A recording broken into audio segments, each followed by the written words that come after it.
ਦਾ ਅੱਜ ਦੀ ਇਸ ਬਹੁਤ ਹੀ ਇੰਪੋਰਟੈਂਟ ਪ੍ਰੈਸ ਕਾਨਫਰੰਸ ਦੇ ਵਿੱਚ ਪਹੁੰਚਣ ਦੇ ਉੱਪਰ ਬਹੁਤ-ਬਹੁਤ ਤੁਹਾਡਾ ਧੰਨਵਾਦ ਜੀ ਆਇਆਂ ਨੂੰ। ਅੱਜ ਜਿਸ ਇਸ਼ੂ ਦੇ ਉੱਪਰ ਆਪਾਂ ਵਿਚਾਰ ਚਰਚਾ ਕਰਨ ਜਾ ਰਹੇ ਹਾਂ, ਅੱਜ ਆਮ ਆਦਮੀ ਪਾਰਟੀ ਦੀ ਸਰਕਾਰ ਸਰਦਾਰ ਭਗਵੰਤ ਸਿੰਘ ਜੀ ਮਾਨ ਸਾਹਿਬ ਦੀ ਅਗਵਾਈ ਦੇ ਵਿੱਚ ਬਣਿਆ ਨੂੰ 7 ਮਹੀਨੇ ਪੂਰੇ ਹੋ ਚੁੱਕੇ ਨੇ। ਉਹ 7 ਮਹੀਨੇ ਜਿਨ੍ਹਾਂ ਦੀ ਸ਼ੁਰੂਆਤ सरदार भगवंत सिंह जी मान साहब ने शहीद आजम सरदार भगत सिंह जी की पवित्र धरती खटकड़ कलां तो उत्थों की पवित्र मिट्टी नूं अपने मत्थे दे नाल ला के शुरुआत की सीगी 16 मार्च नूं ते अज 7 महीने पूरे होने उपरंत उन्हां दियां ते उन्हां दी सरकार दियां उपलब्धियां जिहड़ियां कि बेइंतहा ने उन्हां नूं तुहाडे और तुहाडे जरिए पंजाब दे सन्मुख रखण ਦੇ ਲਈ ਅੱਜ ਤੁਹਾਡੇ ਰੂਬਰੂ ਹੋ ਰਹੇ ਹਾਂ।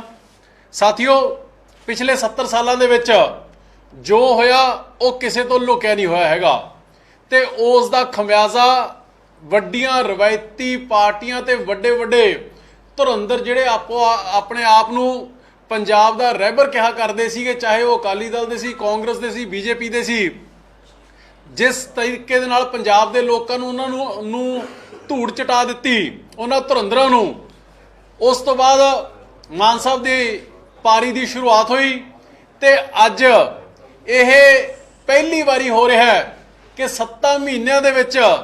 अचीवमेंट की झड़ी है जिहड़ी वो लगी हुई है। अज सब तो वड्डी अचीवमेंट मैं समझदा कि भगवंत मान जी की और उन्हां दी सरकार की यह है कि जिहड़ा पंजाब दे लोकां दे मनां दे विच एक गल परपक्क हो चुकी सी, घर कर चुकी सी कि कोई राजनीतिक पार्टी, कोई सरकार, कोई लीडर ईमानदार ही नहीं हो सकता हैगा। उस धब्बे नूं, उस दाग नूं मटेण दे विच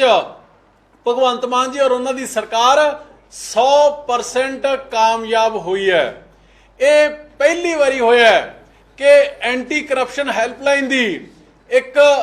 नंबर है जिहड़ा वो जारी किया गया है ਤੇ ਉਹਦੇ ਉੱਪਰ ਲੱਖਾਂ ਕੰਪਲੇਂਟਸ ਨੇ ਜਿਹੜੀਆਂ ਉਹ ਆਈਆਂ ਨੇ, ਉਹਨਾਂ ਦੇ ਉੱਪਰ ਕੰਮ ਹੋਇਆ ਕੱਲੀ ਕੱਲੀ ਕੰਪਲੇਂਟ ਦੇ ਉੱਪਰ। ਤੇ ਅੱਜ 212 ਭ੍ਰਿਸ਼ਟਾਚਾਰੀ, ਚਾਹੇ ਉਹ ਕੋਈ ਸਿਆਸਤਦਾਨ ਸੀ, ਐਕਸ ਐਮਐਲਏ, ਐਕਸ ਮੰਤਰੀ ਸੀ, ਚਾਹੇ ਉਹ ਕੋਈ ਅਫਸਰ ਸੀ, ਚਾਹੇ ਕੋਈ ਛੋਟੇ ਤੋਂ ਛੋਟਾ ਵੱਡੇ ਤੋਂ ਵੱਡਾ,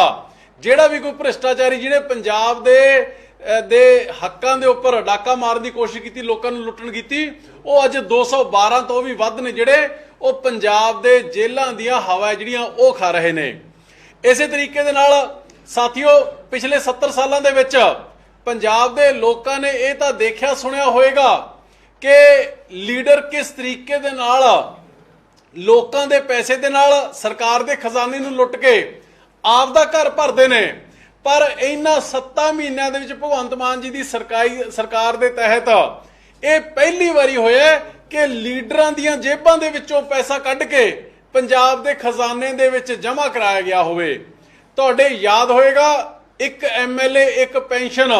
असी चोणां तो पहला भी बड़ी बुलंद आवाज़ दे नाल कहा करदे सीगे। सरकार वंड सार भगवंत मान जी ने इहदे उपर बड़ी सख्ती दे नाल फैसला लिया। कांग्रेसियां अकालियां नूं विधान सभा दे विच तुसीं विटनेस हो, उस गल दी तकलीफ भी बहुत हुई। पर अज एक एमएलए एक पेंशन, जिहड़े कि कई एमएलए इहो जिहे सीगे कि 8-8 7-7 वारी 10-10 वारी रह चुके सीगे, वो 4-4 5-5 लाख तक पेंशन घरे बैठे हारे होए लई जांदे सीगे। उन्हां दीयां जेबां दे विचों पैसा कढ के भगवंत मान जी ने पंजाब दे खजाने दे विच लिआंदा। ते तुहानूं इह जाण के खुशी होऊगी, पंजाबियों नूं 3 करोड़ पंजाबियों नूं माण महसूस होऊगा कि उन्हां ने दे मुख मंत्री ने 5 सालां दे विच 100 करोड़ रुपया जिहड़ा ਉਹ ਇਹਨਾਂ ਲੀਡਰਾਂ ਦੀਆਂ ਜੇਬਾਂ ਦੇ ਵਿੱਚੋਂ ਕੱਢ ਕੇ 5 ਸਾਲਾਂ ਦੇ ਵਿੱਚ ਪੰਜਾਬ ਦੇ ਖਜ਼ਾਨੇ ਦੇ ਵਿੱਚ ਲੈ ਆਉਣਾ ਹੈ। ਇਸੇ ਤਰੀਕੇ ਦੇ ਨਾਲ ਇਹੀ ਪੈਸਾ ਜਿਹੜਾ ਕਿ ਲੀਡਰ ਔਰ ਅਫਸਰ ਲੁੱਟਿਆ ਕਰਦੇ ਸੀਗੇ ਤੇ ਉਹ ਪੰਜਾਬ ਦੇ ਸ਼ਹੀਦ ਜਿਹੜੇ ਦੇਸ਼ ਵਾਸਤੇ, ਪੰਜਾਬ ਵਾਸਤੇ ਆਪਣੀਆਂ ਜਾਨਾਂ ਗਵਾਉਂਦੇ ਨੇ, ਉਹਨਾਂ ਨੂੰ ਕੱਖ ਨਹੀਂ ਮਿਲਦਾ ਸੀਗਾ। ਇਹੀ ਪੈਸਾ ਉਹਨਾਂ ਸ਼ਹੀਦ ਜਿਹੜੇ फौजी ने, ਜਿਹੜੇ फौज के कर्मी ने या पुलिस के कर्मी ने, उन्होंने 1 करोड़ रुपया ਜਿਹੜਾ ਉਹਦੀ ਰਾਸ਼ੀ ਹੈ ਜਿਹੜੀ ਇਹ ਪਹਿਲੀ ਵਾਰੀ ਹੋ ਰਿਹਾ ਦਿੱਲੀ ਤੋਂ ਬਾਅਦ ਪੰਜਾਬ ਦੇ ਵਿੱਚ ਪਹਿਲੀ ਵਾਰੀ ਹੋਇਆ 75 ਸਾਲਾਂ ਦੇ ਵਿੱਚ 1 ਕਰੋੜ ਦੀ ਰਾਸ਼ੀ ਜਿਹੜੀ ਉਹਨਾਂ ਨੂੰ ਮਿਲੇ। ਇਸੇ ਤਰੀਕੇ ਦੇ ਨਾਲ ਸਾਥੀਓ खेती प्रधान सूबा है, पंजाब दी अर्थ व्यवस्था है वो सारी दी सारी खेती के उपर निर्भर करती है। हुण तक दियां सरकारां ते हुण तक दे लीडर, चाहे वो दिग्गज लीडर अकाली दल दे सी चाहे कांग्रेस दे सीगे, वो आपदे आप नूं किसानां दा मसीहा ते किसानां दा रहबर दा जिहड़ा टैग तां दिंदे रहे, फतवा तां आपदे आप नूं दिंदे रहे, पर पंजाब दे किसानां दी बांह कदे किसे ने नहीं फड़ी हैगी। पर जिस दिन दी भगवंत मान जी दी आम आदमी पार्टी दी सरकार बनी है, असीं ये पहली वारी होया कि कणक झोने दी फसल दे उपर MSP जिहड़ी कि केंद्र वल्लों दित्ती जांदी है लंबे समय तो, ਉਹਨੂੰ ਛੱਡ के पंजाब सरकार ने पहली वारी तीजी फसल के उपर मूंगी के उपर MSP है जिहड़ी वो दित्ती 7250 रुपए, और नाल ਇਹਦਾ भी प्रोविजन किया कि जे कोई 7250 रुपए तो घट बेचदे तो मैक्सीमम 1000 रुपए प्रति क्विंटल दा डिफरेंशियल अमाउंट, ताकि उस किसान भरा नूं नुकसान ना होवे, ਉਹਦਾ डिफरेंशियल अमाउंट है जिहड़ा वो सरकार आपदे वल्लों पे करदी है, जिस दे तहत हुण तक तकरीबन 4,90,000 क्विंटल है जिहड़ी ओह मूंगी प्रक्योर हो चुकी है। 54,000 एकड़ तो वधा के इसे इनिशिएटिव के तहत जिहड़ा मूंगी के तहत रकबा है वो 1,29,000 एकड़ इक्को ही साल दे विच सरकार बनदे सारी जिहड़ा कर दिता गया, जिहड़ा कि बहुत वड्डी अचीवमेंट है। इसे तरीके दे नाल पंजाब 5 दरियावां दा पंजाब जिहड़ा कि रेगिस्तान बनने वाले पासे वल वध रहा बड़ी तेजी दे नाल, ਉਹਦੇ पानी नूं बचाउण दे लई एक नायाब उपराला ਉਹ ਭਗਵੰਤ ਮਾਨ जी दी सरकार ने कीता। डायरैक्ट सीडिंग ऑफ राइस यानी कि सीधी बिजाई झोने दी ਉਹਦੇ तहत इनिशिएटिव लिया गया ते अज तकरीबन 26 करोड़ रुपए के करीब DSR की अमाउंट टोटल बनती है, जिन्होंने किसानों ने सीधी बिजाई की, जिहदे विचों 15 करोड़ है जिहड़ा वो जारी हो चुके, बाकी वेरीफिकेशन के नाल वो भी कंप्लीट है जिहड़ा हो जाएगा। पर अज तक इन्हां किसानों के मसीहा ने कदे इस बारे सोचा भी नहीं सीगा, जिहड़ा कदे कोई किसानों का ते कदे कोई पानियां दे आपदे आप नूं राखा कहंदे सीगे। इसे तरीके दे नाल साथियों किसानां दी सुविधा दे लई उन्हां दी मोटरां दे कनैक्शन जिहड़े कि कई बारी ओवरलोड चलदियां सीगियां 4750 रुपए पर हॉर्स पावर के हिसाब नाल जो पैसे ले जाते थे बिजली बोर्ड वालों वो घटा के 2500 रुपए किया गया, जिस दे नाल किसान भरावां दे 170 करोड़ ने ओदी सेविंग हुई ते 1,87,000 किसान भरावां नूं इहदा सीधा बेनिफिट है जिहड़ा वो होया। अज तक तुसीं ये हॉर्स पावर के लोड रेट्स ने जिहड़े तुसीं वाधे तां देखे सुने होणगे, पर घटदे शायद पहली वारी वो देखे ने भगवंत मान जी सरकार के तहत। इस तरीके किसान भरावां की गल कर लीए, गन्ने काश्तकारां की गल कर लीए। गन्ना मैं समझदा कि जिहड़ा किसी समय दे विच पंजाब दी एक बहुत महत्वपूर्ण फसल होया करदा सीगा, पर समय समय दी सरकारां ते जिहड़े प्राइवेट शुगर मिल ओनर्स ने जिहड़े कि अकाली कांग्रेसी ने मोतबर अकाली कांग्रेसी ने उन्हां दी आपस की मिली भुगत करके पंजाब दे विचों गन्ने की फसल गायब हुंदी गई। बाकी स्टेटां सारियां अगे निकलदियां गईयां, हरियाणा साडे नालों अगे निकल गया। अज तो 7 महीने पहला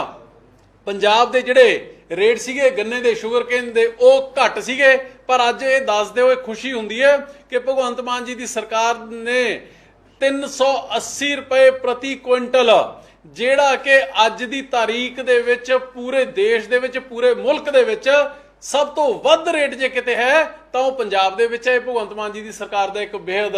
नायाब उपराला है किसानां दी बांह फड़न दे लई और पानी नूं बचाउण दे लई। सो इसे तरीके दे नाल साथियों पिछले समय दे विच तुसीं देखिया होएगा इलैक्शनां तो पहला अरविंद केजरीवाल जी और भगवंत मान जी ने पंजाब दे लोकां दे नाल वादा कीता सीगा कि 300 यूनिट बिजली जिहड़ी हर परिवार नूं मिलेगी। कांग्रेसी ऐलान तां करदे रहे, चन्नी साहब उन्होंने बोर्ड भी बहुत वड्डे वड्डे लवाए और सिर्फ एक चुनिंदा वर्ग नूं दिता गया, पर भगवंत मान जी की सरकार ने 300 यूनिट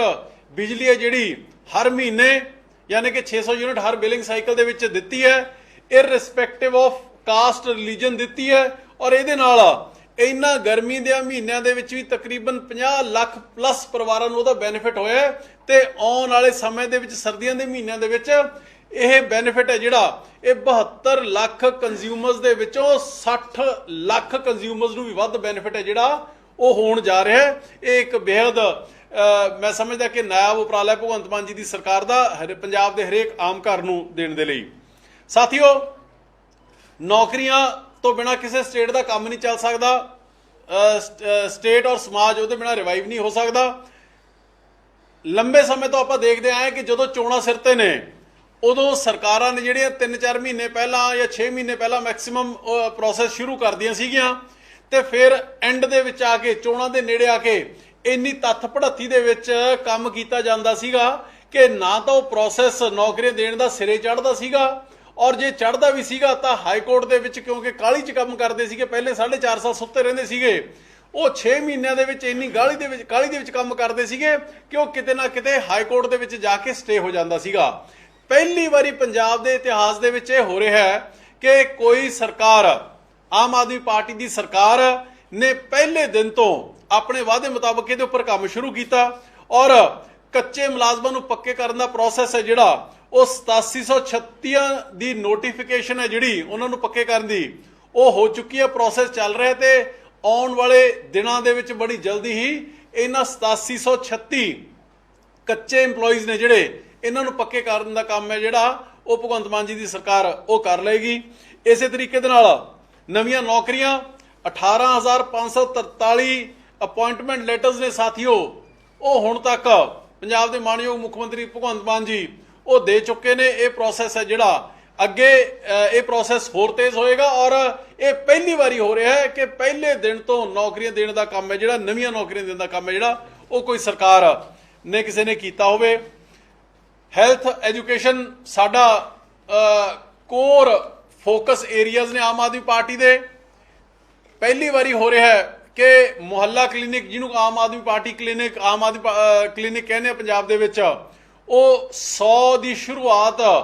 ਅੱਜ ਤੋਂ 2 ਮਹੀਨੇ ਪਹਿਲਾਂ ਯਾਨੀ ਕਿ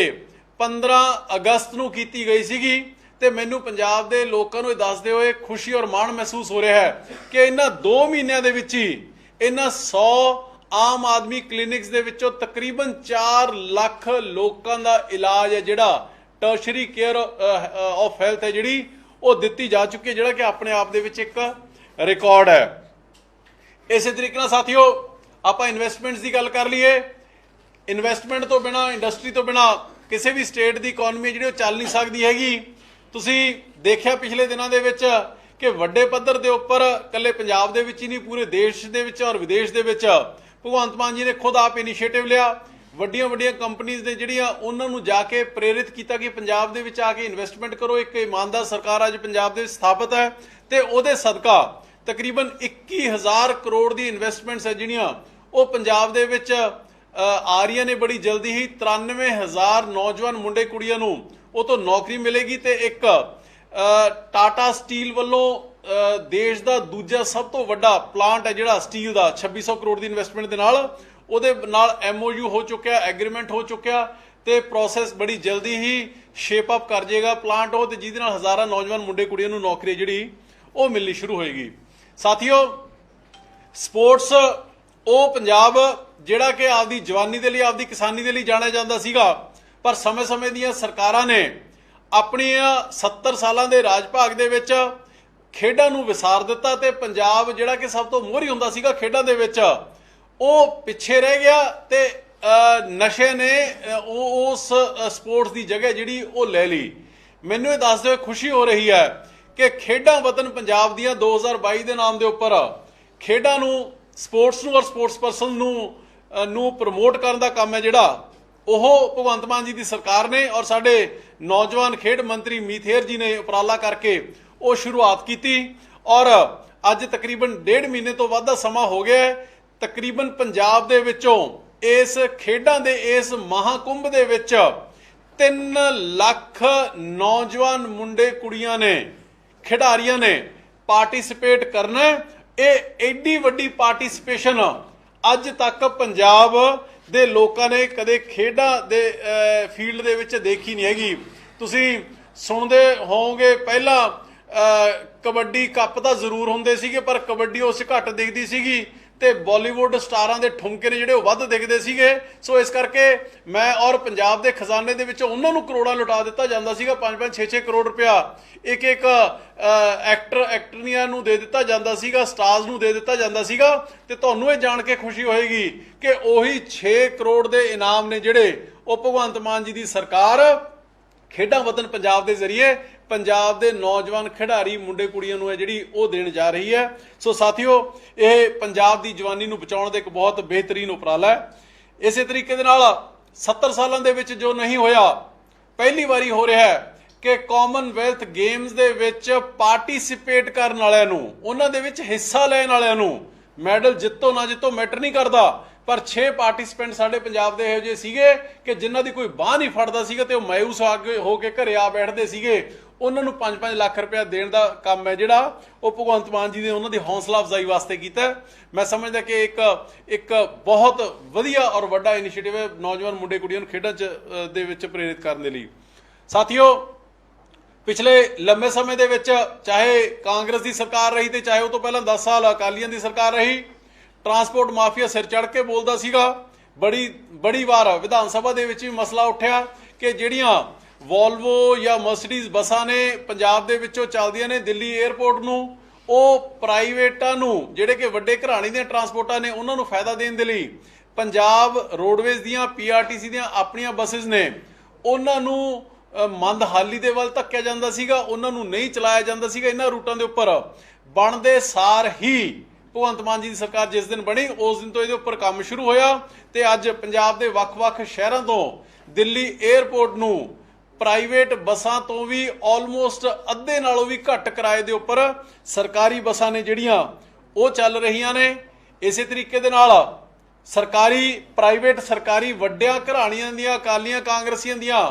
ਬੱਸਾਂ ਤੁਸੀਂ ਪਿਛਲੇ 10 15 20 ਸਾਲ ਇਹ ਬਹੁਤ ਸੁਣਿਆ ਹੈਗਾ ਕਿ ਉਹਨਾਂ ਦਾ ਟੈਕਸ ਘਟਾ ਦਿੱਤਾ ਜਾਂਦਾ ਸੀਗਾ, ਆਮ ਬੱਸਾਂ ਨਾਲੋਂ ਵੀ ਉਹਨਾਂ ਦਾ ਟੈਕਸ ਘੱਟ ਹੁੰਦਾ ਸੀ, ਜਿਹੜੀਆਂ ਬੱਸਾਂ 3-3 4-4 ਕਰੋੜ ਦੀਆਂ ਸੀਗੀਆਂ। ਪਰ ਕਿਸੇ ਇਹਨਾਂ ਦੇ ਇਹ ਜਿਹੜੇ ਸੋ ਕਾਲਡ ਆਪਦੇ ਆਪ ਨੂੰ ਪੰਥ ਹਤੈਸ਼ੀ ਸਰਕਾਰਾਂ ਕਹਾਉਂਦੇ ਰਹੇ, ਜਿਹੜੇ ਹੁਣ ਤੱਕ ਪੰਥ ਦੇ ਨਾਂ ਦੇ ਉੱਪਰ ਵੋਟਾਂ ਮੰਗਦੇ ਰਹੇ, ਸਰਕਾਰਾਂ ਬਣਾਉਂਦੇ ਰਹੇ, ਜਿਹੜੇ ਆਪਦੀਆਂ ਬੱਸਾਂ ਦੇ ਟੈਕਸ ਤਾਂ ਘਟਾਉਂਦੇ ਰਹੇ, ਪਰ ਇਹਨਾਂ ਦੇ ਦਿਮਾਗ ਦੇ ਵਿੱਚ ਇਹ ਨਹੀਂ ਆਇਆ ਹੈਗਾ ਕਿ ਪੰਜਾਬ ਦੀਆਂ ਸੜਕਾਂ ਦੇ ਉੱਪਰ ਸ਼੍ਰੀ ਗੁਰੂ ਗ੍ਰੰਥ ਸਾਹਿਬ ਜੀਆਂ ਦੀ ਸਵਾਰੀ ਨੂੰ ਲੈ ਕੇ ਜਾਂ ਬਾਕੀ ਪਵਿੱਤਰ ਗ੍ਰੰਥਾਂ ਦੀ ਸਵਾਰੀ ਨੂੰ ਲੈ ਕੇ ਜਿਹੜੀਆਂ ਗੱਡੀਆਂ ਪੰਜਾਬ ਦੀਆਂ ਸੜਕਾਂ ਦੇ ਉੱਪਰ ਚੱਲਦੀਆਂ ਨੇ, ਉਹਨਾਂ ਦਾ ਟੈਕਸ ਮਾਫ ਕਰ ਦਿੱਤਾ ਜਾਵੇ। ਇਹਨਾਂ ਸੋ ਕਾਲਡ ਪੰਥਕ ਪਾਰਟੀਆਂ ਦੇ ਤੇ ਲੀਡਰਾਂ ਦੇ ਦਿਮਾਗ ਦੇ ਵਿੱਚ ਨਹੀਂ ਆਇਆ, ਪਰ ਸਰਕਾਰ ਬਣਦੇ ਸਾਰ ਇਹ ਪਵਿੱਤਰ ਨੇਕ ਨਾਮਣਾ ਖੱਟਣ ਦਾ, ਗੁਰੂ ਸਾਹਿਬ ਦਾ ਆਸ਼ੀਰਵਾਦ ਲੈਣ ਦਾ ਸੁਭਾਗ ਹੈ ਜਿਹੜਾ ਉਹ ਭਗਵੰਤ ਮਾਨ ਜੀ ਔਰ ਉਹਨਾਂ ਦੀ ਸਰਕਾਰ ਨੂੰ ਪ੍ਰਾਪਤ ਹੋਇਆ। ਤੇ ਜਿੰਨੀਆਂ ਪਵਿੱਤਰ ਗ੍ਰੰਥ ਨੇ ਪੰਜਾਬ ਦੀਆਂ ਸੜਕਾਂ ਦੇ ਉੱਪਰ, ਜਿੰਨੀਆਂ ਗੱਡੀਆਂ ਉਹਨਾਂ ਨੂੰ ਲੈ ਕੇ ਚੱਲਦੀਆਂ ਨੇ, ਉਹਨਾਂ ਦੇ ਉੱਪਰ ਟੈਕਸ ਹੈ ਜਿਹੜਾ ਉਹ ਬਿਲਕੁਲ ਖਤਮ ਕਰ ਦਿੱਤਾ ਗਿਆ। ਸੋ ਇਸ ਕਰਕੇ ਮੈਂ ਸਮਝਦਾ ਕਿ ਇੱਕ ਬਹੁਤ ਵੱਡਾ ਉਪਰਾਲਾ ਹੈ ਮਾਨ ਸਾਹਿਬ ਵੱਲੋਂ। ਇਸੇ ਤਰੀਕੇ ਨਾਲ ਸਾਥੀਓ, ਬੜਾ ਲੰਬਾ ਸਮਾਂ ਜੋ ਮੋਹਾਲੀ 에ਅਰਪੋਰਟ ਹੈ ਉਹਨੂੰ ਉਹਦੇ ਨਾਮ ਦੇ ਉੱਪਰ ਪਿਛਲੀਆਂ ਸਰਕਾਰਾਂ, ਚਾਹੇ ਅਕਾਲੀ ਦਾ ਸੀ ਚਾਹੇ ਕਾਂਗਰਸ ਸੀ BJP ਸੀ, ਇਹਨਾਂ ਨੇ ਰਾਜਨੀਤੀ ਤਾਂ ਬਹੁਤ ਕੀਤੀ, ਪਰ ਕੇਂਦਰ ਦੇ ਵਿੱਚ ਸਰਕਾਰਾਂ ਹੋਣ ਦੇ ਬਾਵਜੂਦ ਵੀ ਕਾਂਗਰਸ ਦੇ ਸਮੇਂ ਇੱਥੇ ਵੀ ਸਰਕਾਰ ਕਾਂਗਰਸ ਦੀ ਸੀ, ਉੱਪਰ ਵੀ ਸਰਕਾਰ ਕਾਂਗਰਸ ਦੀ ਸੀਗੀ, ਅਕਾਲੀ ਦਲ ਭਾਜਪਾ NDA ਦੀ ਸਰਕਾਰ ਇੱਥੇ ਵੀ ਰਹੀ ਹੈ ਤੇ ਉੱਥੇ ਵੀ ਰਹੀ ਹੈ, ਪਰ ਆਪਦੀਆਂ ਸਰਕਾਰਾਂ ਤੋਂ ਹੀ ਇਹ ਉਸ 에ਅਰਪੋਰਟ ਦਾ ਨਾਮ, ਮੋਹਾਲੀ 에ਅਰਪੋਰਟ ਦਾ ਨਾਮ ਹੈ ਜਿਹੜਾ ਉਹ ਸ਼ਹੀਦ ਆਜ਼ਮ ਸਰਦਾਰ ਭਗਤ ਸਿੰਘ ਦੇ ਨਾਮ ਦੇ ਉੱਪਰ ਨਹੀਂ ਕਰਾ ਸਕੇ। ਤੇ ਇਹ ਪੁੰਨ ਦਾ ਕੰਮ, ਇਹ ਦੇਸ਼ ਭਗਤੀ ਦਾ ਕੰਮ, ਇਹ ਸ਼ਹੀਦ ਆਜ਼ਮ ਸਰਦਾਰ ਭਗਤ ਸਿੰਘ ਨੂੰ ਨਮਨ ਕਰਨ ਦਾ ਕੰਮ ਹੈ ਜਿਹੜਾ, ਉਹਨਾਂ ਨੂੰ ਸਜਦਾ ਕਰਨ ਦਾ ਕੰਮ ਹੈ ਜਿਹੜਾ, ਇਹ ਵੀ ਭਗਵੰਤ ਮਾਨ ਜੀ ਦੇ ਲੇਖੇ ਲੱਗਿਆ। ਤੇ ਖੁਸ਼ੀ ਹੈ ਕਿ ਪਿਛਲੇ ਦਿਨਾਂ ਦੇ ਵਿੱਚ ਮੋਹਾਲੀ 에ਅਰਪੋਰਟ ਦਾ ਨਾਮ ਹੈ ਜਿਹੜਾ ਉਹ ਬੜੀ ਲੰਬੀ ਜਦੋਜਹਿਦ ਤੋਂ ਬਾਅਦ ਉਹ ਸ਼ਹੀਦ ਭਗਤ ਸਿੰਘ ਜੀ ਦੇ ਨਾਮ ਦੇ ਉੱਪਰ ਉਹ ਕੀਤਾ ਗਿਆ। ਸਾਥੀਓ, ਦੋਸਤੋ, ਤੁਸੀਂ ਪਿਛਲੇ 70 ਸਾਲਾਂ ਦੇ ਵਿੱਚ ਪਿੰਡਾਂ ਦੇ ਵਿੱਚ, ਸ਼ਹਿਰਾਂ ਦੇ ਵਿੱਚ ਬੈਠਿਆਂ ਨੇ ਆਪਾਂ ਲੋਕਾਂ ਨੇ, ਪੰਜਾਬੀਆਂ ਨੇ ਇਹ ਤਾਂ ਬਹੁਤ ਸੁਣਿਆ ਹੋਏਗਾ ਕਿ ਜੀ ਫਲਾਣੇ ਲੀਡਰ ਨੇ, ਫਲਾਣੇ MLA ਨੇ, ਫਲਾਣੇ ਮੰਤਰੀ ਨੇ, ਜਾਂ ਉਹਨਾਂ ਦੇ ਜਿਹੜੇ ਆਸੇ-ਪਾਸੇ ਚਮਚੇ ਚੇਲੇ ਹੁੰਦੇ ਸੀਗੇ, ਉਹਨਾਂ ਦੇ ਜਿਹੜੇ ਚੌਧਰੀ ਹੁੰਦੇ ਸੀਗੇ, ਉਹਨਾਂ ਨੇ ਸਰਕਾਰੀ ਪੰਚਾਇਤੀ ਜ਼ਮੀਨਾਂ, ਸ਼ਾਮਲਾਟ ਜ਼ਮੀਨਾਂ ਦੱਬ ਲੀਆਂ, ਉਹਨਾਂ ਦੇ ਉੱਪਰ ਕਬਜ਼ਾ ਕਰ ਲਿਆ ਤੇ ਸਰਕਾਰ ਮੂਕ ਦਰਸ਼ਕ ਬਣ ਕੇ ਤਮਾਸ਼ਾ ਦੇਖਦੀ ਰਹੀ। ਪਰ ਇਹ 70 ਸਾਲਾਂ ਤੋਂ ਬਾਅਦ ਇਹਨਾਂ 7 ਮਹੀਨਿਆਂ ਦੇ ਵਿੱਚ ਇਹ ਪਹਿਲੀ ਵਾਰੀ ਹੋਇਆ ਸਾਥੀਓ ਕਿ ਉਹਨਾਂ ਦੱਬੀਆਂ ਹੋਈਆਂ ਜ਼ਮੀਨਾਂ ਨੂੰ ਛਡਾਉਣ ਦਾ ਕੰਮ ਹੈ ਜਿਹੜਾ ਉਹ ਭਗਵੰਤ ਮਾਨ ਜੀ ਦੀ ਸਰਕਾਰ ਨੇ ਤੇ ਸਾਡੇ ਬਹੁਤ ਹੀ ਹੋਣਹਾਰ ਔਰ ਕਾਬਲ ਔਰ ਮਿਹਨਤੀ ਸਾਡੇ ਜਿਹੜੇ ਐਗਰੀਕਲਚਰ ਮਿਨਿਸਟਰ ਨੇ, ਪੇਂਡੂ ਪੰਚਾਇਤ ਮੰਤਰੀ ਨੇ ਕੁਲਦੀਪ ਧਾਲੀਵਾਲ ਜੀ ਨੇ, ਉਹਨਾਂ ਨੇ ਇਹਨੂੰ ਬੜੇ ਵਧੀਆ ਤਰੀਕੇ ਦੇ ਨਾਲ ਅੰਜਾਮ ਦਿੱਤਾ ਤੇ ਅੱਜ ਇਹ ਦੱਸਦੇ ਹੋਏ ਖੁਸ਼ੀ ਹੋ ਰਹੀ ਹੈ ਕਿ ਭਗਵੰਤ ਮਾਨ ਜੀ ਦੀ ਸਰਕਾਰ ਨੇ ਤਕਰੀਬਨ 9000 ਏਕੜ ਜ਼ਮੀਨ ਜਿਹੜੀ ਵੱਡੇ ਵੱਡੇ ਖੱਬੀ ਖਾਨ ਦੱਬੀ ਬੈਠੇ ਸੀਗੇ ਪਹਿਲਾਂ ਉਹਨਾਂ ਤੋਂ ਛੁਡਾ ਕੇ ਉਹ ਸਰਕਾਰ ਦੇ ਖਾਤੇ ਲਿਆਂਦੀਆਂ ਨੇ। ਔਰ ਇਸ ਤੋਂ ਵੀ ਵੱਡੀ ਅਚੀਵਮੈਂਟ ਬੜੇ ਜਲਦੀ ਹੀ ਹੋਣ ਜਾ ਰਹੀ ਹੈ। ਤਕਰੀਬਨ 26,300 ਏਕੜ ਜ਼ਮੀਨ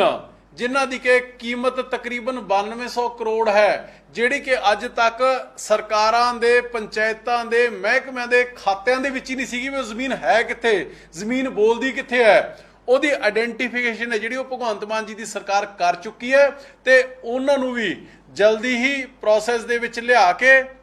ਉਹ ਜ਼ਮੀਨਾਂ ਨੇ ਜਿਹੜੀਆਂ ਉਹ ਰੀਕਲੇਮ ਕੀਤੀਆਂ ਜਾਣਗੀਆਂ ਤੇ ਪੰਚਾਇਤਾਂ ਨੂੰ ਜਾਂ ਜਿੱਥੇ ਜਿੱਥੇ ਜਿਹੜੇ ਮਹਿਕਮੇ ਦੀ ਜਿਸ ਡਿਪਾਰਟਮੈਂਟ ਦੀ ਉਹ ਜ਼ਮੀਨ ਹੈ ਉਹਨੂੰ ਸਮਾਈ ਜਾਏਗੀ। ਸੋ ਇਹ ਪਹਿਲੀ ਵਾਰੀ ਹੋ ਰਿਹਾ ਪੰਜਾਬ ਦੇ ਵਿੱਚ, ਪਹਿਲੀ ਵਾਰੀ ਨਹੀਂ। ਅੱਗੇ ਸਰਕਾਰੀ ਜ਼ਮੀਨਾਂ ਦੇ ਉੱਪਰ ਕਬਜ਼ੇ ਕਰਕੇ ਲੋਕ ਦੱਬਣ ਵਾਲੇ ਆਪਦੇ ਆਪ ਨੂੰ ਵੱਡਾ ਸਮਝਦੇ ਹੁੰਦੇ ਸੀਗੇ ਕਿ ਸਾਡੀ ਚੱਲਦੀ ਹੈ ਇਸ ਕਰਕੇ ਅਸੀਂ ਜ਼ਮੀਨਾਂ ਦੱਬਦੇ, ਪਰ ਜ਼ਮੀਨਾਂ ਛਡਾਉਣ ਦਾ ਕੰਮ ਹੈ ਜਿਹੜਾ ਉਹ ਪੰਜਾਬ ਦੇ ਵਿੱਚ ਪਹਿਲੀ ਵਾਰੀ ਹੋ ਰਿਹਾ। ਬਹੁਤ ਵੱਡੀ ਮੈਂ ਸਮਝਦਾ ਕਿ ਉਪਲਬਧੀ ਹੈ। 70 ਸਾਲਾਂ ਦੇ ਵਿੱਚ ਨਹੀਂ ਹੋਇਆ ਹੈਗਾ ਕਿ ਆਮ ਲੋਕਾਂ ਦੀ ਸੁਣਵਾਈ ਹੈ ਜਿਹੜੀ ਪਿੰਡਾਂ ਦੇ ਵਿੱਚ ਉਹ ਹੋਈ ਹੋਵੇ। ਪੰਚਾਇਤਾਂ ਬਣ ਜਾਂਦੀਆਂ ਸੀਗੀਆਂ, ਸਰਕਾਰਾਂ ਆਪਦੇ ਹਿਸਾਬ ਨਾਲ ਲੁੱਟਦੀਆਂ ਤੇ ਲਟਾਉਂਦੀਆਂ ਸੀਗੀਆਂ ਉਹਨਾਂ ਪੰਚਾਇਤਾਂ ਦੇ ਕਈ ਵਾਰੀ ਜ਼ਰੀਏ, ਪਰ ਪਹਿਲੀ ਵਾਰੀ ਹੋ ਰਿਹਾ ਹੈ ਕਿ ਡੈਮੋਕ੍ਰੇਸੀ ਨੂੰ ਜੜ੍ਹਾਂ ਤੱਕ ਮਜ਼ਬੂਤ ਕਰਨ ਦੇ ਲਈ ਗ੍ਰਾਮ ਸਭਾਵਾਂ ਨੇ ਜਿਹੜੀਆਂ ਉਹ ਪੰਜਾਬ ਦੇ ਵਿੱਚ ਹੋ ਗਈਆਂ ਤੇ ਆਉਣ ਵਾਲੇ ਸਮੇਂ ਦੇ ਵਿੱਚ ਇਹ ਰੈਗੂਲਰ ਫੀਚਰ ਹੋਏਗਾ ਕਿ ਗ੍ਰਾਮ ਸਭਾਵਾਂ ਹੋਣਗੀਆਂ ਔਰ ਲੋਕ ਆਪਣੇ ਹੱਕ ਦੀ ਗੱਲ, ਆਪਣੇ ਕੰਮ ਦੀ ਗੱਲ ਹੈ ਜਿਹੜੀ ਉਹ ਸਰਕਾਰ ਦੇ ਕੰਨਾਂ ਤੱਕ ਪਹੁੰਚਾਉਣ ਦੇ ਵਿੱਚ ਕਾਮਯਾਬ ਹੋਣਗੇ। ਔਰ ਸਾਥੀਓ, ਸਭ ਤੋਂ last but not the least ਜਿਹੜੀ ਲੁੱਟ ਪੰਜਾਬ ਦੇ ਵਿੱਚ ਚੱਲਦੀ ਰਹੀ ਹੈ, ਜਿਹੜਾ 3 ਲੱਖ ਕਰੋੜ ਦਾ ਕਰਜ਼ਾ ਪੰਜਾਬ ਦੇ ਸਿਰ ਇਹਨਾਂ ਸਰਕਾਰਾਂ ਨੇ, ਅਕਾਲੀਆਂ ਕਾਂਗਰਸੀਆਂ ਨੇ ਚਾੜ ਦਿੱਤਾ, ਜਿਹੜਾ 1 ਲੱਖ ਕਰੋੜ ਦਾ ਹੋਰ ਕਰਜ਼ਾ ਬੋਰਡਾਂ ਕਾਰਪੋਰੇਸ਼ਨਾਂ ਦੇ ਉੱਪਰ ਸਿਰ ਤੇ ਚੜ ਚੁੱਕਿਆ ਇਹਨਾਂ 70 ਸਾਲਾਂ ਦੇ ਵਿੱਚ। ਅਸੀਂ ਹਮੇਸ਼ਾ ਕਹਿੰਦੇ ਰਹੇ ਹਾਂ ਕਿ ਅੱਜ ਤੱਕ ਕਦੇ ਪੰਜਾਬ ਦੇ ਲੋਕਾਂ ਨੇ ਕਿਸੇ ਲੀਡਰ ਨੂੰ, MLA ਨੂੰ, ਮੰਤਰੀ ਨੂੰ, ਕਿਸੇ ਅਫਸਰ ਨੂੰ ਕੰਗਾਲ ਹੁੰਦੇ ਨਹੀਂ ਦੇਖਿਆ ਸੁਣਿਆ ਹੋਣਾ, ਬੈਂਕਰਪਟ ਹੁੰਦੇ ਦੇਖਿਆ ਸੁਣਿਆ ਨਹੀਂ ਹੋਣਾ ਹੈਗਾ। ਪਰ ਪੰਜਾਬ ਦੇ ਲੋਕਾਂ ਦਾ ਹੱਕ ਬਣਦਾ ਹੈ ਕਿ ਉਹ ਪੁੱਛਣਗੇ ਕਿਉਂ ਪੰਜਾਬ ਕੰਗਾਲ ਹੋ ਗਿਆ। ਉਹ ਹੋਇਆ ਕਿਉਂਕਿ ਇਹਨਾਂ ਦੀਆਂ ਨੀਤੀਆਂ ਮਾੜੀਆਂ ਸੀਗੀਆਂ। ਰੈਵਨਿਊ ਹੈ ਜਿਹੜਾ, ਸਰਕਾਰੀ ਰੈਵਨਿਊ ਹੈ ਜਿਹੜਾ, ਉਹ ਮਾਫੀਆਂ ਦੇ ਜ਼ਰੀਏ ਆਪਦੇ ਘਰਾਂ ਨੂੰ ਲਿਜਾਇਆ ਜਾਂਦਾ ਸੀਗਾ। ਤੇ ਜਿਹੜੀ ਇੱਕ ਬੜੀ ਛੋਟੀ ਜਿਹੀ ਪ੍ਰਤੱਖ ਜਿਹੀ ਉਦਾਹਰਣ ਹੈ ਜਿਹੜੀ ਉਹ ਤੁਹਾਨੂੰ ਮੈਂ ਦੇਣ ਲੱਗਿਆ ਕਿ ਐਕਸਾਈਜ਼ ਦੇ ਵਿੱਚ ਹੀ ਪਹਿਲੀ ਵਾਰੀ ਹੋਇਆ ਕਿ ਪਹਿਲੇ 6 ਮਹੀਨਿਆਂ ਦੇ ਵਿੱਚ 37% ਦਾ ਜੰਪ ਹੈ ਜਿਹੜਾ, ਇਨਕਰੀਜ਼ ਹੈ ਜਿਹੜਾ। ਪਹਿਲਾਂ 3110 ਕਰੋੜ ਸੀਗਾ ਪਿਛਲੇ ਸਾਲ ਪਹਿਲੇ 6 ਮਹੀਨਿਆਂ ਦੇ ਵਿੱਚ, ਤੇ ਪੰਜਾਬ ਸਰਕਾਰ ਭਗਵੰਤ ਮਾਨ ਜੀ ਦੀ ਅਗਵਾਈ ਦੇ ਤਹਿਤ ਇਹ ਜੰਪ ਹੈ ਜਿਹੜਾ, ਇਹ 3110 ਕਰੋੜ ਤੋਂ ਰੈਵਨਿਊ ਕਲੈਕਸ਼ਨ ਵੱਧ ਕੇ ਐਕਸਾਈਜ਼ ਦੀ ਇਹ 4280 ਕਰੋੜ ਹੈ ਜਿਹੜਾ ਉਹ ਹੋ ਚੁੱਕਿਆ। ਸ਼ਰਾਬ ਮਾਫੀਆ ਇਹ ਰੱਜ ਕੇ ਚਲਾਉਂਦੇ ਰਹੇ ਤੇ ਅੱਜ ਸ਼ਰਾਬ ਦੀ ਪੋਜੀਸ਼ਨ ਇਹ ਹੈ ਕਿ ਜਿਹੜਾ ਇਹਨਾਂ ਤੋਂ 70 ਸਾਲਾਂ ਦੇ ਵਿੱਚੋਂ 6200 ਕਰੋੜ ਤੋਂ ਵੱਧ ਮਾਲੀਆ ਟੱਪਿਆ ਨਹੀਂ ਹੈ ਕਦੇ, ਸਾਡਾ ਇਸ ਵਾਰ ਦਾ ਮਾਲੀਆ ਪਹਿਲੇ ਸਾਲ ਦੇ ਵਿੱਚ ਹੀ ਇਹ ਤਕਰੀਬਨ 9900 ਕਰੋੜ ਤੋਂ ਪਲੱਸ ਹੋਣ ਜਾ ਰਿਹਾ ਹੈ, ਕਿਉਂਕਿ ਇੱਕ ਇਮਾਨਦਾਰ ਸਰਕਾਰ ਹੈ, ਲੋਕਾਂ ਦਾ ਪੈਸਾ ਖਜ਼ਾਨੇ 'ਚ ਲੈ ਕੇ ਆਉਣਾ ਜਾਣਦੀ ਹੈ। ਔਰ ਇਸੇ ਤਰੀਕੇ ਦੇ ਨਾਲ ਸਾਥੀਓ, ਜੇ ਆਪਾਂ ਮਾਲ ਮਹਿਕਮੇ ਦੀ ਗੱਲ ਕਰ ਲਈਏ, ਸਟੈਂਪ ਡਿਊਟੀ ਦੀ ਗੱਲ ਕਰ ਲਈਏ, ਤਕਰੀਬਨ 27-28% ਦਾ ਜੰਪ ਉਹਦੇ ਵਿੱਚ ਆਇਆ, ਐਨਹਾਂਸਮੈਂਟ ਆਈ ਹੈ। ਇਸੇ ਤਰੀਕੇ ਦੇ ਨਾਲ ਟਰਾਂਸਪੋਰਟ ਦੀ ਗੱਲ ਕਰ ਲਈਏ, ਤਕਰੀਬਨ 23% ਦਾ ਜੰਪ ਹੈ ਜਿਹੜਾ ਉਹਦੇ ਵਿੱਚ ਆ ਚੁੱਕਿਆ। ਸੋ ਮੇਰੇ ਕਹਿਣ ਦਾ ਮਤਲਬ ਇਹ ਹੈ ਕਿ ਇਹਨਾਂ 7 ਮਹੀਨਿਆਂ ਦੇ ਵਿੱਚ ਜੋ ਪਹਿਲ ਕਦਮੀਆਂ, ਜੋ ਨਵੇਕਲੇ ਕਦਮ ਅੱਜ ਤੱਕ ਪੰਜਾਬ ਦੇ ਲੋਕਾਂ ਨੇ ਕਦੇ ਦੇਖੇ ਨਹੀਂ ਸੀ, ਸੁਣੇ ਨਹੀਂ ਸੀ, ਸੋਚੇ ਨਹੀਂ ਸੀਗੇ ਵੀ ਇਹ ਕੰਮ ਵੀ ਸਰਕਾਰਾਂ ਕਦੇ ਕਰ ਸਕਦੀਆਂ ਨੇ, ਅੱਜ ਇਹਨਾਂ 7 ਮਹੀਨਿਆਂ ਦੇ ਵਿੱਚ ਭਗਵੰਤ ਮਾਨ ਜੀ ਦੀ ਯੋਗ ਅਗਵਾਈ ਦੇ ਤਹਿਤ ਇੱਕ ਇਮਾਨਦਾਰ ਸਰਕਾਰ ਨੇ ਉਹ ਪਹਿਲ ਕਦਮੀਆਂ ਉਹਨਾਂ ਨੂੰ ਪੂਰ ਕਰਕੇ ਦਿਖਾ ਦਿੱਤਾ। ਇਹ ਇਹਨਾਂ 7 ਮਹੀਨਿਆਂ ਦੀ ਕਾਰਗੁਜ਼ਾਰੀ ਹੈ। ਔਰ ਮੈਂ ਇਹ ਮੰਨ ਕੇ ਚੱਲਦਾ ਕਿ ਪੰਜਾਬ ਦੇ ਲੋਕਾਂ ਦਾ ਸਾਥ ਸਹਿਯੋਗ ਜਿਸ ਤਰੀਕੇ ਨਾਲ ਮਿਲਿਆ, ਉਹਨੂੰ ਉਸ ਵਚਨਬੱਧਤਾ ਨੂੰ ਦੁਹਰਾਉਂਦੇ ਹੋਏ ਉਹ ਸਾਥ ਸਹਿਯੋਗ ਅੱਗੇ ਮਿਲਦਾ ਰਹੇ, ਪ੍ਰਮਾਤਮਾ ਦਾ ਆਸ਼ੀਰਵਾਦ ਰਹੇ ਤੇ ਪੰਜਾਬ ਨੂੰ ਮੁੜ ਦੁਬਾਰਾ ਰੰਗਲਾ ਪੰਜਾਬ, ਖੁਸ਼ਹਾਲ ਪੰਜਾਬ ਤੇ ਦੇਸ਼ ਦਾ ਨੰਬਰ 1 ਦਾ ਸੂਬਾ ਬਣਾਉਣ ਦੇ ਵਿੱਚ ਭਗਵੰਤ ਮਾਨ ਜੀ ਸਰਕਾਰ ਇਹਨਾਂ 5 ਸਾਲਾਂ ਦੇ ਵਿੱਚ 100% ਕਾਮਯਾਬ ਹੋਏਗੀ। ਸੋ ਜੀ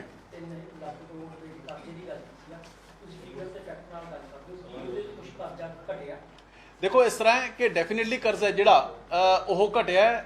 मैं कहा कि बहुत ਵੱਡਾ ਉਹਦੇ ਵਿੱਚ बहुत ਵੱਡਾ ਕਰਜ਼ਾ ਸੀ 3 ਲੱਖ ਦਾ ਕਰੋੜ ਦਾ ਕਰਜ਼ਾ 7 ਮਹੀਨੇ ਚ ਤਾਂ ਉਹ ਨਹੀਂ ਹੈ ਪਰ ਡੈਫੀਨਿਟਲੀ ਯੈਸ ਉਹ ਰੈਵਨਿਊ ਹੈ ਜਿਹੜਾ ਪ੍ਰੋਸੈਸ ਕੀ ਹੁੰਦਾ ਹੈ ਕਿ ਤੁਸੀਂ ਰੈਗੂਲਰ ਕਰਜ਼ਾ ਲੈਣੇ ਵੀ ਹੋ ਤੇ ਰੈਗੂਲਰ ਕਰਜ਼ਾ ਉਤਾਰਦੇ ਵੀ ਹੋ ਇਹ ਪਹਿਲੀ ਵਾਰੀ ਹੋ ਰਿਹਾ ਹੈ ਕਿ ਲੈਣ ਦੀ ਸਪੀਡ ਹੈ ਜਿਹੜੀ ਉਹ ਘੱਟ ਹੈ ਤੇ ਕਰਜ਼ੇ ਨੂੰ ਉਤਾਰਨ ਦੀ ਮੋੜ ਦੀ ਸਪੀਡ ਹੈ ਜਿਹੜੀ ਉਹ ਆਲਮੋਸਟ ਉਹ ਤੋਂ ਡੂਢੀ ਦੁੱਗਣੀ ਹੈ ਸੋ ਇਹ ਪ੍ਰੋਸੈਸ ਹੈ ਜਿਹੜਾ ਇਹ ਚੱਲ ਰਿਹਾ ਹੈ ਔਰ ਜਿਵੇਂ ਜਿਵੇਂ ਹਾਲਾਤ ਨੇ ਜਿਹੜੇ ਪੰਜਾਬ ਦੇ ਇਕਨੋਮਿਕ ਰਿਵਾਈਵਲ ਹੁੰਦੀ ਜਾਏਗੀ ਇਹ ਸਪੀਡ ਕਰਜ਼ਾ ਮੋੜਨ ਦੀ ਕਰਜ਼ਾ ਉਤਾਰਨ ਦੀ ਸਾਡੀ ਹੋਰ ਤੇਜ਼ ਹੁੰਦੀ ਜਾਏਗੀ ਤੇ ਆਉਣ ਵਾਲੇ ਸਮੇਂ 'ਚ ਪੰਜਾਬ ਨੂੰ ਅਸੀਂ ਡੈਟ ਫ੍ਰੀ ਪੰਜਾਬ ਹੈ ਜਿਹੜਾ ਉਹ ਸੁਪਨਾ ਸਾਡਾ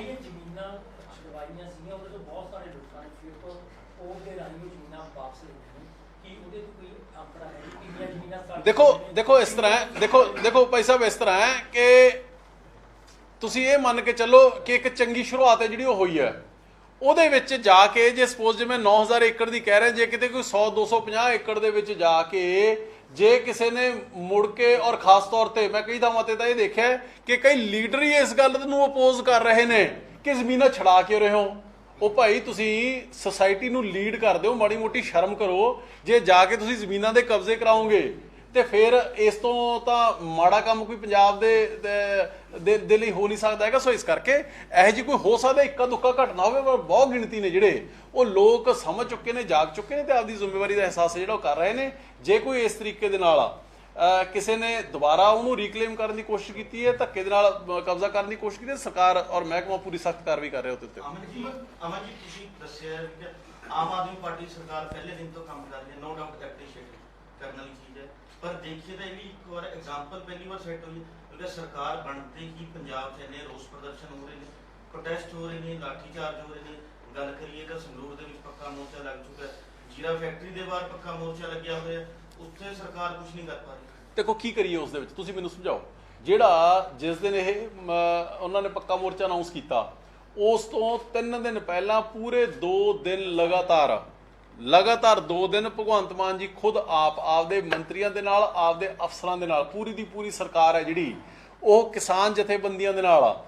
3 ਅਲੱਗ-ਅਲੱਗ ਗਰੁੱਪਾਂ ਦੇ ਵਿੱਚ ਪੂਰੀ ਦਿਹਾੜੀ ਉਹਨਾਂ ਨੇ ਮੀਟਿੰਗਾਂ ਕੀਤੀਆਂ ਨੇ ਮਸਲੇ ਨੇ ਜਿਹੜੇ ਬਹੁਤ ਗਿਣਤੀ ਮਸਲੇ ਨੇ ਜਿਹੜੇ ਉਹਨਾਂ ਦੇ ਉੱਪਰ ਸਹਿਮਤੀ ਬਣ ਵੀ ਗਈ ਤੇ ਉਹਨਾਂ ਦੇ ਉੱਪਰ ਕੰਮ ਹੈ ਜਿਹੜਾ ਹੋ ਚੁੱਕਿਆ ਜਾਂ ਉਹਨਾਂ ਦੇ ਉੱਪਰ ਕੰਮ ਸ਼ੁਰੂ ਹੋ ਚੁੱਕਿਆ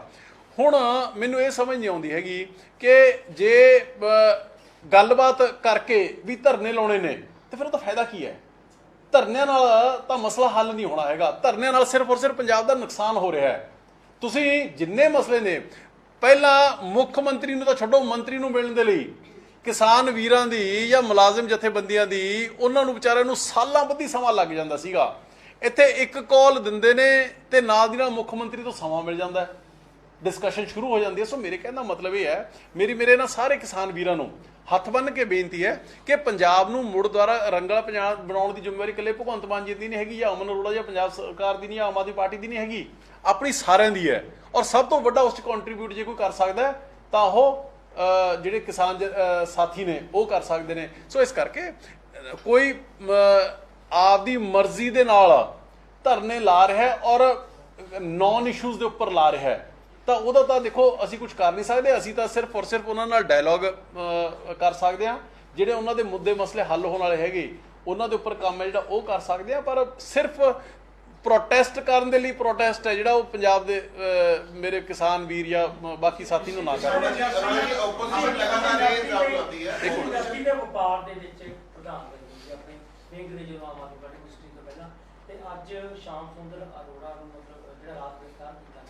ਤੁਹਾਨੂੰ ਲੱਗਦਾ ਕਿ ਉਹਨਾਂ ਨੂੰ ਵੱਡੀ ਜਿਹੜੀ ਗੱਲ ਕੀਤੀ ਗਈ ਸੀ ਵੱਡਾ ਰਿਸ਼ਵਤ ਲਈ ਗਈ ਦੁਨੀਆ ਜਾਂ ਇੰਡਸਟਰੀ ਦੇ ਅੰਦਰ ਪਲਾਟਾਂ ਤੇ ਕਬਜ਼ਾ ਕੀਤਾ ਗਿਆ ਉਹ ਜਿਹੜੀ 1 ਕਰੋੜ ਰੁਪਏ ਦੀ ਰਿਸ਼ਵਤ ਦੇਣ ਚਲੇ ਗਏ ਸੀ ਦੇਖੋ ਇਸ ਤਰ੍ਹਾਂ ਹੈ ਕਿ ਜੇ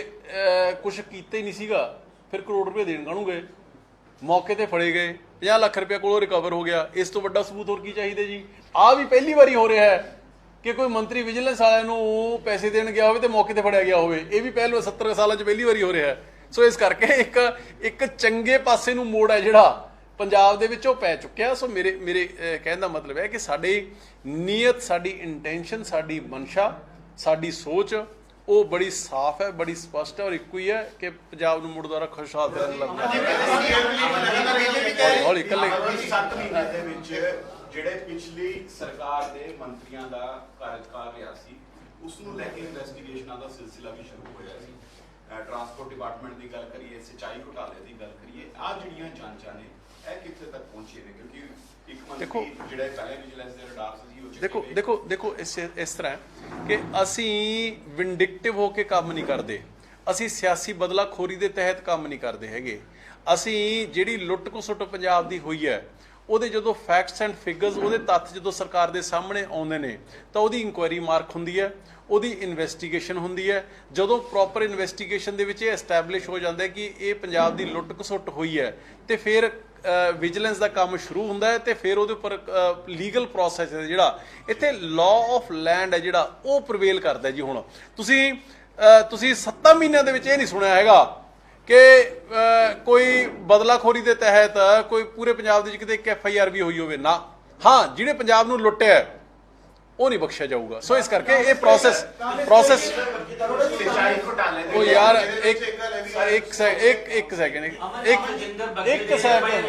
ਇੱਕ ਸੈਕਿੰਡ ਕੱਲਾ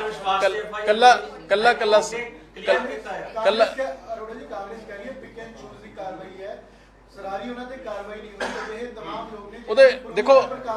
ਦੇਖੋ ਇਸ ਤਰ੍ਹਾਂ ਹੈ ਕਿ ਉਹਦੇ ਤੁਹਾਨੂੰ ਪਹਿਲਾਂ ਵੀ ਕਹਿ ਚੁੱਕਿਆ ਕਿ ਇਹਦੀ ਇੰਟਰਨਲ ਇਨਵੈਸਟੀਗੇਸ਼ਨ ਜਿਹੜੀ ਇਨਕੁਆਇਰੀ ਹੈ ਉਹ ਚੱਲ ਰਹੀ ਹੈ ਤੇ ਜਦੋਂ ਹੀ ਉਹਦੀ ਕੋਈ, ਹੁਣ ਮੈਂ ਉਸ ਇਨਵੈਸਟੀਗੇਸ਼ਨ ਦਾ ਪਾਰਟ ਨਹੀਂ ਕਿ ਤੁਹਾਨੂੰ ਮੈਂ ਟਾਈਮ ਬਾਉਂਡ ਕਰਕੇ ਦੱਸ ਸਕਾਂ, ਜਦੋਂ ਹੀ ਉਹਦੇ ਕੁਝ ਕੰਕਰੀਟ ਤੱਥ ਸਾਹਮਣੇ ਆਉਂਦੇ ਨੇ ਉਹ ਤੁਹਾਡੇ ਸਾਹਮਣੇ ਆ ਜਾਣਗੇ।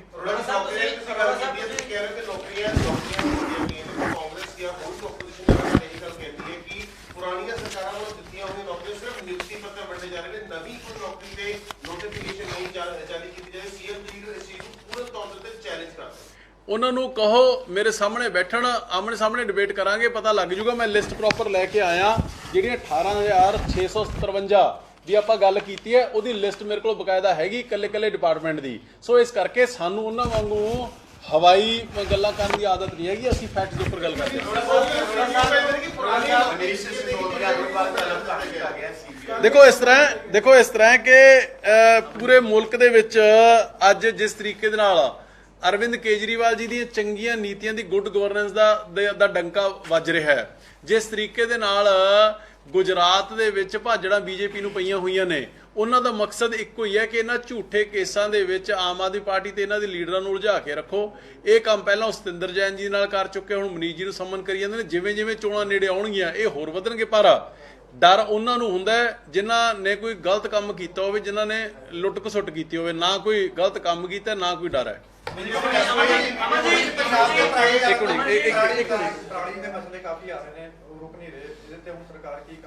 ਦੇਖੋ ਇਸ ਤਰ੍ਹਾਂ ਕਿ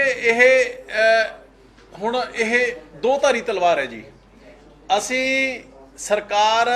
ਕਿਸਾਨ ਵੀਰਾਂ ਨੂੰ, ਨੋ ਡਾਊਟ, ਮੈਂ ਨਹੀਂ ਕਹਿੰਦਾ ਹੈਗਾ ਵੀ ਕਿਸਾਨ ਕੋਈ ਖੁਸ਼ੀ ਨਾਲ ਲਾਉਂਦੇ ਨੇ, ਕਿਸਾਨ ਭਰਾ ਨੇ ਜਿਹੜੇ ਉਹ ਵੀ ਮਜਬੂਰੀ ਦੇ ਵਿੱਚ ਅੱਗ ਲਾਉਂਦੇ ਨੇ ਕਿਉਂਕਿ ਸਮਾਂ ਥੋੜਾ ਹੁੰਦਾ ਪਰਾਲੀ ਨੂੰ। ਹੁਣ ਸਵਾਲ ਇਹਦੇ 'ਚ ਇਹ ਹੈ ਵੀ ਸਰਕਾਰ, ਇਹ ਸਾਡੀ 7 ਮਹੀਨੇ ਸਰਕਾਰ ਬਣੀ ਨੂੰ ਹੋਏ ਨੇ, ਅਸੀਂ ਲੋਕਾਂ ਨੂੰ, ਕਿਸਾਨਾਂ ਨੂੰ ਅਵੇਅਰ ਕਰਨ ਦਾ ਕੰਮ ਕਰ ਸਕਦੇ ਹਾਂ, ਕਰ ਰਹੇ ਹਾਂ। ਅਸੀਂ ਉਹਨਾਂ ਨੂੰ ਸਬਸਿਡਾਈਜ਼ਡ ਮਸ਼ੀਨਰੀ ਦੇਣ ਦਾ ਕੰਮ ਹੈ ਜਿਹੜਾ ਉਹ ਕਰ ਸਕਦੇ ਹਾਂ, ਉਹ ਕਰ ਰਹੇ ਹਾਂ। ਅਸੀਂ ਵੱਡੇ ਜਿਹੜੇ ਪਲਾਂਟ ਨੇ, ਜਿਵੇਂ ਅੱਜ ਤੋਂ 2 ਦਿਨ ਬਾਅਦ 18 ਤਰੀਕ ਨੂੰ ਵਰਬੀਓ ਦਾ ਇੱਕ ਬਹੁਤ ਵੱਡਾ ਪਲਾਂਟ ਹੈ ਜਿਹੜੇ ਬਹੁਤ ਸਾਰੇ ਪਿੰਡਾਂ ਦੀ ਪਰਾਲੀ ਨੂੰ ਸਾਂਭ ਲੂਗਾ, ਉਹਨਾਂ ਨੂੰ ਪ੍ਰਮੋਟ ਕਰਨ ਦਾ ਕੰਮ ਕਰ ਰਿਹਾ ਸਾਡਾ ਡਿਪਾਰਟਮੈਂਟ, ਉਹ ਅਸੀਂ ਕਰ ਰਹੇ ਹਾਂ। ਹੁਣ ਇਹਦੇ ਵਿੱਚ ਜੇ ਤਾਂ ਕੋਈ ਕਾਰਵਾਈ ਹੁੰਦੀ ਹੈ ਤਾਂ ਵੀ ਕੁਐਸਚਨੇਬਲ ਹੈ, ਜੇ ਕਾਰਵਾਈ ਨਹੀਂ ਹੁੰਦੀ ਹੈਗੀ ਤਾਂ ਵੀ ਕੁਐਸਚਨੇਬਲ। ਸੋ ਇਸ ਕਰਕੇ ਇਹ ਤਾਂ ਸਿਰਫ ਔਰ ਸਿਰਫ ਪਿਆਰ ਦੇ ਨਾਲ ਆਪਾਂ ਨੂੰ ਸਾਰਿਆਂ ਨੂੰ ਆਪਣੀ ਜ਼ਿੰਮੇਵਾਰੀ ਸਮਝਦੇ ਹੋਏ, ਗੁਰੂ ਸਾਹਿਬ ਦੇ ਉਹਨਾਂ ਵਾਕਾਂ ਦੇ ਉੱਪਰ ਚੱਲਦੇ ਹੋਏ ਕਿ ਪਵਨ ਗੁਰੂ ਪਾਣੀ ਪਿਤਾ ਮਾਤਾ ਧਰਤ ਮਾਤਾ, ਆਪਾਂ এনवायरमेंट ਸੰਭਾਲ ਲਈਏ ਤਾਂ ਹੀ ਕੰਮ ਹੈ ਜਿਹੜਾ ਚੱਲੇ। ਮਾਨਤਾ ਹੀ ਨਹੀਂ ਹੈ ਉਹਨੂੰ ਫਿਰ ਕਿੱਦਾਂ ਦੇਵੇ, ਕਿਉਂਕਿ ਸੀਐਮ ਮਾਨ ਸਿੱਧੇ ਤੌਰ ਤੇ ਕਹਿੰਦੇ ਨੇ ਕਿ ਜਦ ਤੱਕ ਪੰਜਾਬ ਦੀ ਪਾਣੀ ਦੀ ਜਿਹੜੀ ਵੈਲਿਊ ਪੂਰੀ ਨਹੀਂ ਹੁੰਦੀ ਤਾਂ ਆਪਾਂ ਕਿੱਦਾਂ ਅੱਗੇ ਦੇ ਦਈਏ। ਮੀਟਰਸ ਦੀ ਗੱਲ ਕੀਤੀ ਜਾ ਰਹੀ ਹੈ ਕਿ ਜਿਹੜਾ ਪਾਣੀ ਨਾਪ ਕੇ ਦਿੱਤਾ ਜਾਵੇ। ਉਹਦੇ ਵਿੱਚ ਇੱਕ ਵੱਡਾ ਸਵਾਲ ਇਹ ਵੀ ਹੈ ਕਿ ਜਿਹੜਾ ਪਾਣੀ ਹੁਣ ਤੱਕ ਪੰਜਾਬ ਵੱਲੋਂ ਹਰਿਆਣਾ ਨੂੰ ਜਾ ਚੁੱਕਾ, ਕਿ ਉਸ ਦੀ ਵੀ ਕੋਈ ਜਾਂਚ ਕੀਤੀ ਜਾ ਰਹੀ ਹੈ, ਕਿੰਨਾ ਪਾਣੀ ਜਾ ਚੁੱਕਾ, ਕਿ ਉਸ ਦਾ ਕੋਈ ਰੈਵਨਿਊ ਵੀ ਲੈਣ ਦੀ ਗੱਲ ਕੀਤੀ ਜਾ ਰਹੀ ਹੈ, ਕਿਉਂਕਿ ਲੰਬੇ ਸਮੇਂ ਤੋਂ ਪਾਣੀ ਦਾ ਹਰਿਆਣਾ ਨੂੰ ਜਾ ਹੀ ਰਿਹਾ। ਦੇਖੋ ਇਸ ਤਰ੍ਹਾਂ ਹੈ ਕਿ ਇਸ ਇਸ਼ੂ ਦੇ ਉੱਪਰ, SYL ਦੇ ਉੱਪਰ ਪਿਛਲੇ ਲੰਬੇ ਸਮੇਂ ਤੋਂ ਕਾਂਗਰਸ ਨੇ, ਅਕਾਲੀ ਦਲ ਨੇ, BJP ਨੇ ਸਿਰਫ ਰਾਜਨੀਤੀ ਕੀਤੀ ਹੈ। ਸਾਡਾ ਸਟੈਂਡ ਹੈ ਜਿਹੜਾ ਉਹ ਫਰੋਮ ਡੇ 1 ਬੜਾ ਕਲੀਅਰ ਰਿਹਾ ਕਿ ਪੰਜਾਬ ਕੋਲ ਇੱਕ ਵੀ ਬੂੰਦ ਹੈ ਜਿਹੜੀ ਉਹ ਪਾਣੀ ਦੀ ਨਾ ਕਦੇ ਸਪੇਅਰ ਸੀਗੀ, ਨਾ ਹੈ, ਤੇ ਨਾ ਹੀ ਅਸੀਂ ਦੇਵਾਂਗੇ। ਰਾਈਪੇਰੀਅਨ ਲਾਜ਼ ਨੂੰ ਜਦੋਂ ਇੰਟਰਨੈਸ਼ਨਲੀ ਤੁਸੀਂ ਐਗਜ਼ਾਮਿਨ ਕਰਦੇ ਹੋ ਤੇ ਇਹਨਾਂ ਪਾਣੀਆਂ ਦੇ ਉੱਪਰ ਸਿਰਫ ਔਰ ਸਿਰਫ ਪੰਜਾਬ ਦਾ ਹੱਕ ਹੈ ਜਿਹੜਾ ਉਹ ਬਣਦਾ ਹੈ। ਇਹ ਚੀਜ਼ ਅਸੀਂ ਵੀ ਸਰਕਾਰ ਵੀ ਪਾਰਟੀ ਵੀ ਔਰ ਭਗਵੰਤ ਮਾਨ ਜੀ ਬੜਾ ਕਲੀਅਰ ਜਿਹੜਾ ਕਰ ਚੁੱਕੇ ਨੇ। ਜਿਹੜਾ खट्टर साहब ने कहा है कि मान है कि मानता नहीं, इसी करके तो पंजाब के लोगों को भगवंत मान के ऊपर मान है। अमन जी ਤੁਸੀਂ ਦੱਸਿਆ ਕਿ ਸਰਕਾਰ ਕਾਫੀ बस हो गया जी। हाँ दसो सरकार रेवेन्यू जनरेट कर रही है और अच्छे एस्पेक्ट्स दिखा रही है। कई मुलाजम वर्ग ऐसे ने जिन्होंने 3-3 महीने तो सैलरी नहीं मिली जिसमें पीआरटीसी और आंगनबाड़ी वगैरह ਉਹਦੇ ਬਾਰੇ नहीं देखो इस तरह नहीं मेरे ख्याल ਦੇ ਵਿੱਚ ਕੋਈ ਉਹ ਹੋਣਾ ਹੈਗਾ। ਹੋ ਸਕਦਾ ਕੋਈ ਅੱਧਾ ਦਿਨ ਡਿਲੇ ਜਿਹੜਾ ਕਿਸੇ ਪਾਸੇ ਕੋਈ ਟੈਕਨੀਕਲ ਰੀਜ਼ਨ ਕਰਕੇ ਹੋ ਜੇ। 3 ਮਹੀਨੇ ਕਿਹੜੇ ਪਾਰਟਿਕੂਲਰ ਬਣ ਗਿਆ ਪੀਆਰटीसी ਔਰ ਆਂਗਨਬਾੜੀ ਦੇ ਮੁਲਾਜ਼ਮ ਹੈਗੇ ਜਿਨ੍ਹਾਂ ਨੂੰ 3-3 ਮਹੀਨੇ ਦਾ ਸੈਲਰੀ ਨਹੀਂ ਇਹ ਮੈਨੂੰ ਐਗਜ਼ਾਮਿਨ ਕਰ ਦਿਓ ਜੀ। ਦਿਸ ਇਜ਼ ਫਸਟ ਟਾਈਮ ਪਤਾ ਨਹੀਂ ਲੱਗਿਆ ਹੈਗਾ, ਮੈਨੂੰ ਪਤਾ ਕਰ ਲੈਣ ਦਿਓ। ਆਂਗਨਵਾੜੀ ਵਾਲੇ 4 ਮਹੀਨੇ ਤੋਂ ਹਾਂਜੀ 4 ਮਹੀਨੇ ਤੋਂ ਨਹੀਂ ਮਿਲੀ ਆਂਗਨਵਾੜੀ ਵਾਲੇ ਮੈਨੂੰ ਤਾਂ 3 ਮਹੀਨੇ ਪਤਾ ਲੱਗਿਆ ਸੀ। ਚਲੋ ਤੁਸੀਂ ਪਹਿਲਾਂ ਆਪਸ ਵਿੱਚ ਡਿਸਾਈਡ ਕਰੋ, ਮੈਂ ਤੁਹਾਨੂੰ ਹਲੇ ਜੋ ਟੈਂਕੀਆਂ ਦੇ ਛੇੜੇ ਹੋਏ ਨੇ ਜੀ ਉਹਨਾਂ ਨੂੰ ਹਲੇ ਵੀ ਨਾ ਤਾਂ ਕੋਈ